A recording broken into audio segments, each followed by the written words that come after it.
Magandang araw po sa ating lahat. Today, I want to talk to you about something na parang kung titignan natin napakasimple lang, pero napakaimportante po para sa ating mga kabataan.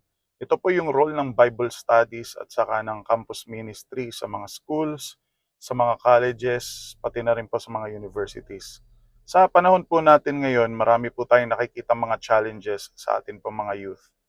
May mga issues po, halimbawa na lang sa mental health struggles, sa identity, peer pressure. Recently po yung risk patungkol or yung concern po patungkol sa safety issues. Tapos may binalita rin mga few months ago about sa pagtaas po ng HIV cases among the young people dito po sa Philippines. So hindi po natin sinasabi na may iisa pong dahilan. Hindi po ako naniniwala na isa lang ang dahilan kung bakit nangyayari po yung mga problema sa kabataan natin. Actually, pwedeng maraming mga factors yan. It can be a social problem, it can be spiritual problem. Ang daming pwedeng tignang aspect. Pero kung titingnan po natin, meron pong mas malinaw na tanong or mas malalim na tanong tungkol po dito. Kumusta na ba yung moral at saka yung spiritual formation ng mga kabataan sa panahon po natin ngayon? Kasi kahit gaano po kaganda yung education system natin academically, kung kulang po ng guidance ang puso po ng isang tao or yung kanyang values, mahirapan po na mag-handle ang isang kabataan ng pressure, mahirapan siyang gumawa ng mga major decisions sa kanyang buhay. So napaka-importante po na mapag-usapan 'to. Actually, yung sabi po ng Proverbs 22 verse 6, "Train up a child in a way he should go, and when he is old, he will not depart from it." Ibig sabihin, hindi lang po basta pagtuturo para mag-gain po ng knowledge ang isang kabataan. Ito po ay tinuturuan natin sila para magkaroon po sila ng guidance at saka direction po sa kanilang buhay. Ang Bible studies po at saka campus ministries, kapagka maayos po siyang nagawa, it will give space sa mga kabataan po natin, sa mga students para mag-reflect sila sa kanilang buhay, they can ask questions, they can talk about life. Kumbaga hindi lang academics, pati po yung values, yung mga choices nila sa buhay, yung purpose nila sa buhay, mapag-uusapan po. In many cases po, mga students po ngayon ay hindi po kailangan ng information kasi kung tutuusin, very accessible po ang information sa panahon ngayon at kayang-kaya ng mga kabataan yung mag-research. Ang dami ng mga resources ngayon online. Kailangan din nila ng information pero kailangan din nila ng support system. Someone na makikinig sa kanila, mga grupo na kung saan or mga tao na they can feel safe, understood at saka guided. Sabi rin ng Romans chapter 12 verse 2, "Do not conform any longer to the pattern of this world, but be transformed by the renewing of your mind." So sa modern context po, ang daming influences na pwedeng makaapekto po sa mga kabataan.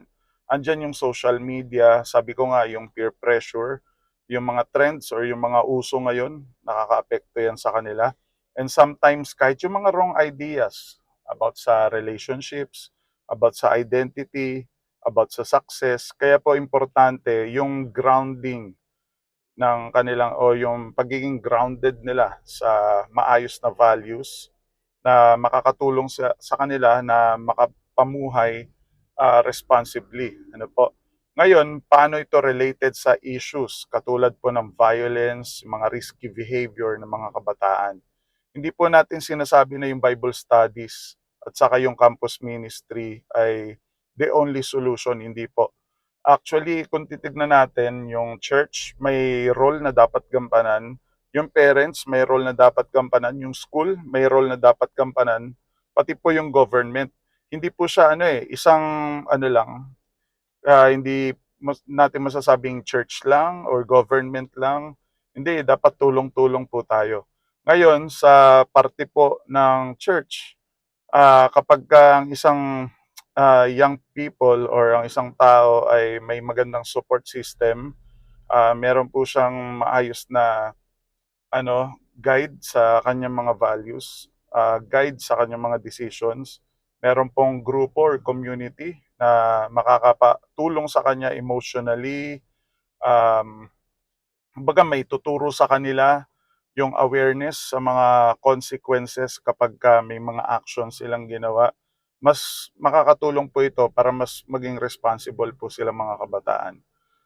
Campus ministry can also help reduce yung isolation kasi maraming mga kabataan po ngayon nag-i-struggle po.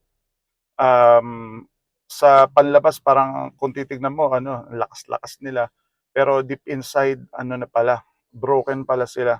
Ang dami pala nilang mga pain na or trauma na nararanasan.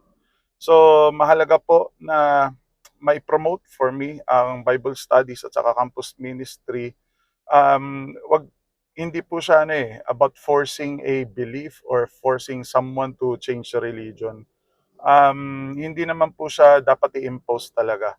Ano po, ang goal po ay hindi po kontrolin ang mga kabataan, kundi po para mas madagdagan po yung kakalinga sa kanila, mas madagdagan po yung gagabay sa kanila.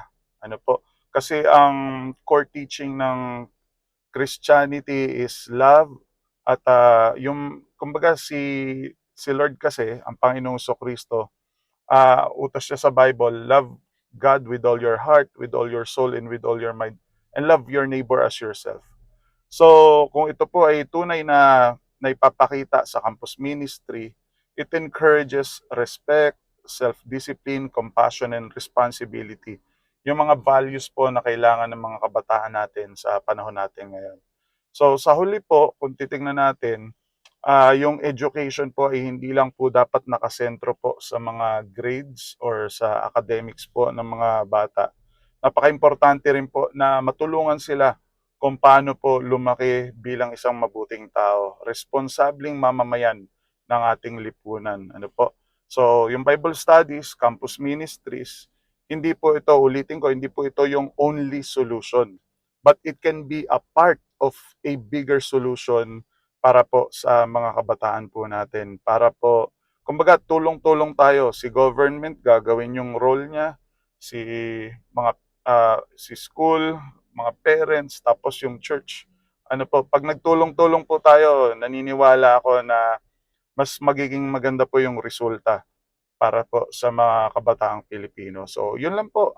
God bless po sa bawat isa.